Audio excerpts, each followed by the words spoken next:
आज हम हनुमानगढ़ी परिसर से एकदम बिल्कुल पास लगे हुए महाराज ज्ञानदास जी के आश्रम पर मौजूद हैं। यहाँ पर हम आज जिनसे बात करने वाले हैं, जिनसे धर्म के मुद्दे पर, आध्यात्म के मुद्दे पर और ख़ास करके अयोध्या का राजा जिसे कहा जाता है हनुमान जी के बारे में बात करेंगे। वो जो महाराज हैं वो अयोध्या के दिग्गज महाराजों में जाने जाते हैं।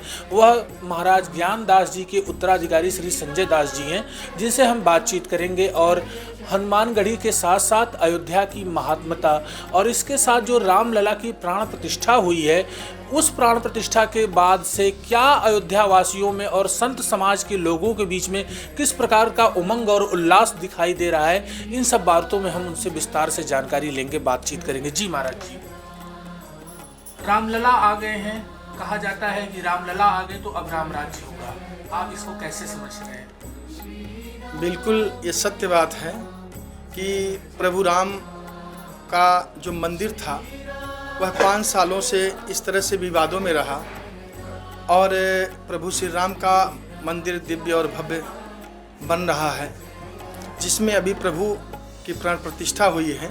और निश्चित है जो है राम राज्य की जो परिकल्पना थी वह साकार होने के करीब है, क्योंकि जितने भी सनातन धर्मी हैं इस धरा पर, जितने भी जीव हैं, मर्यादा पुरुषोत्तम भगवान राम ने अपने जीवन काल में जब से उनका इस धरा पर अवतरण हुआ तब से लेके उन्होंने जो भी कार्य एक सामान्य मनुष्य के तौर पे करके इस चराचर जगत को, चराचर जीव को दिखाया है कि किस तरह से एक मानव इस धरा पर उनके बताए हुए पथ चिन्हों पे चल करके अपने जीवन को पार कर सकता है, अपने जीवन को कृतार्थ कर सकता है। वह उन्होंने मर्यादा पुरुषोत्तम इसलिए नहीं कहा है इसीलिए क्योंकि उन्होंने करके जो दिखाया है कि माता के साथ कैसा व्यवहार, पिता के साथ कैसा व्यवहार, पुत्री के साथ कैसा व्यवहार, भाई के साथ कैसा व्यवहार, और भी जितने इस चराचर जगत में जीव हैं, चाहे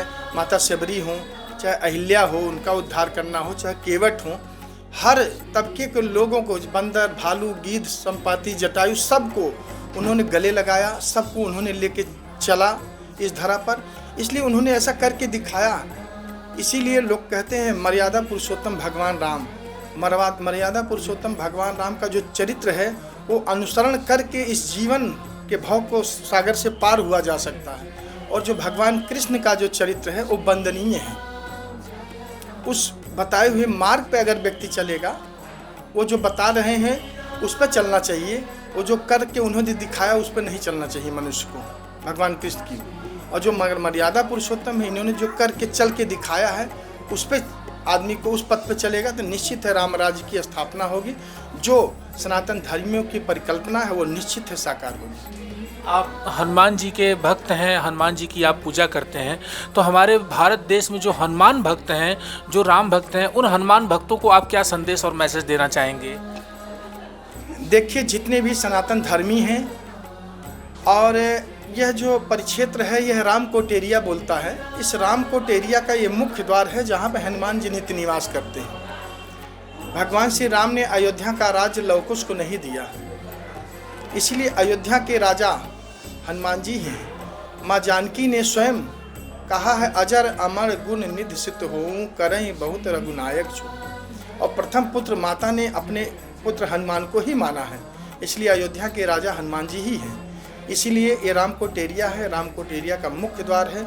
लोग आते भी हैं, सरजू स्नान करते हैं, हनुमान जी का दर्शन करते हैं, उसके बाद इनसे परमिशन लेके फिर प्रभु राम का दर्शन करते हैं। राम जी का भव्य मंदिर बन गया है, तो अब आप साधु संत समाज के लोगों के बीच में हनुमानगढ़ी परिसर के सौंदर्यीकरण और उसके भव्यता को लेकर के क्या प्लानिंग है, क्या विचार है आप लोगों के? देखिए, हमारा जो हनुमानगढ़ी पंचायती व्यवस्था है, इसके तहत इतने श्रद्धालु, इतने पिलग्रिम्स बढ़ रहे हैं काफ़ी संख्या में, क्योंकि राम मंदिर का फैसला आ गया। उसके बाद में यहाँ तक कि फॉरेनर भी दर्शन करने के लिए आतुर हैं और आ भी रहे हैं। एयरपोर्ट भी हो गया है, इंटरनेशनल एयरपोर्ट, तो निश्चित है उससे भी लोगों की संख्या बढ़ रही है। और जो आस्था और जनसैलाब उबड़ा दिखाई दे रहा है, यह कहीं न कहीं हनुमानगढ़ी और राम मंदिर के इर्द गिर्द ही घूमता नजर आ रहा है। पूरे अयोध्या में आप देख सकते हैं।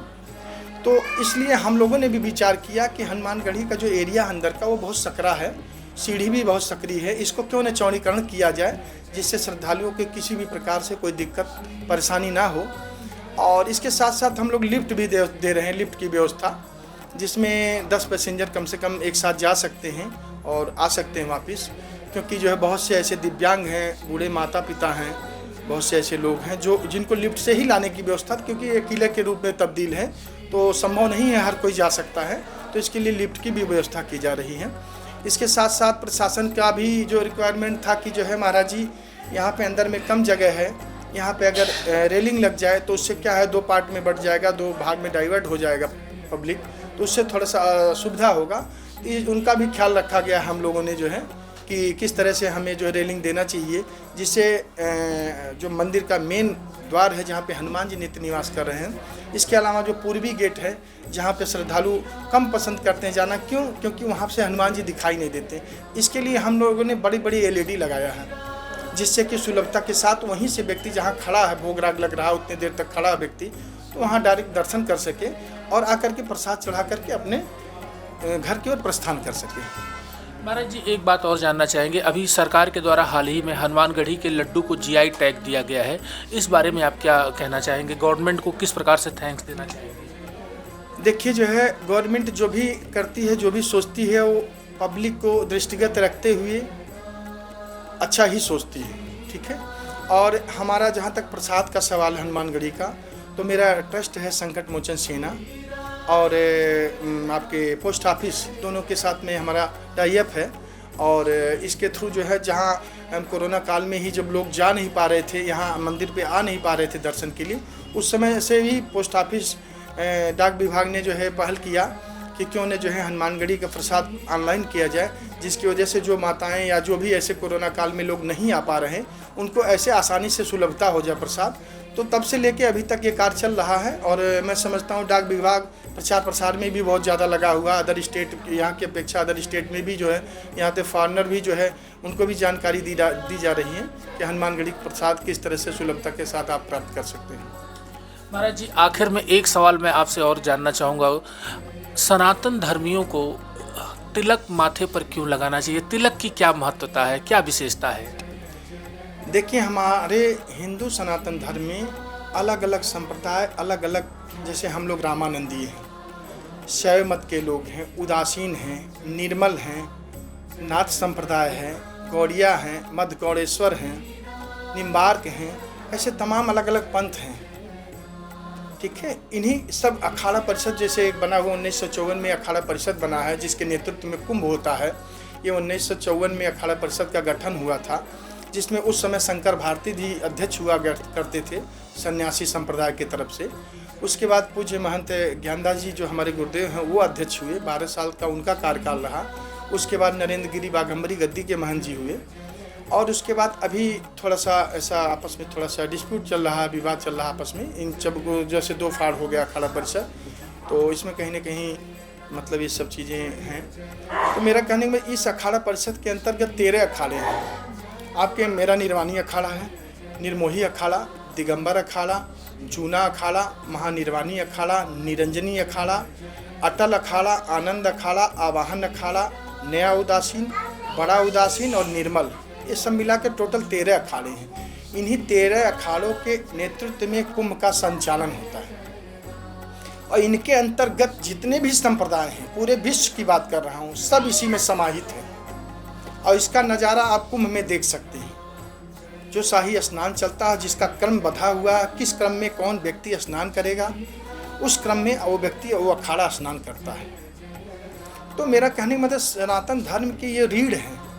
जो संत होते हैं जी, इनका शरीर है, जैसे अभी हम जो तिलक लगाए हैं, इसमें जो ये सफ़ेद देख रहे हैं, ये माँ जानकी, माँ भगवान श्री राम का चरण है। बीच में जो देख रहे हैं ये लाल में देख रहे हैं, ये जो है माँ जानकी स्वयं विद्यमान है। नीचे जहाँ देख रहे हैं सिंहासन हनुमान जी जैसे विद्यमान रहते हैं नीचे में। इस तरह से हम लोगों को मत है, हम लोगों को मानना है। ऐसे ही जो है भगवान शंकर स्वयं आदि शंकराचार्य पादुर्भूतो महितले इस धरा पर अवतरण हुआ। और जो शैव मत के लोग हैं, किस तरह से आप देखते हैं लगाते हैं, तो इसी तरीके से हर संप्रदाय के लोगों का अलग अलग तिलक है, अलग अलग संप्रदाय, अलग अलग उनका अपना मत है। तो इस तरह से जो है अपने संप्रदाय के चीज़ों का हर अक्षर से सभी लोग पालन करते हैं। अभी हमारे साथ हनुमानगढ़ी परिसर के मुख्य उत्तराधिकारी श्री संजय दास जी जुड़े हुए थे। उन्होंने हमारे साथ महत्वपूर्ण जानकारियों को साझा किया, जो अयोध्या राम मंदिर यहाँ तक कि सनातन संप्रदाय को लेकर के भी अपने विचारों को हमारे साथ साझा किया। मैं देवेश पांडे, अयोध्या।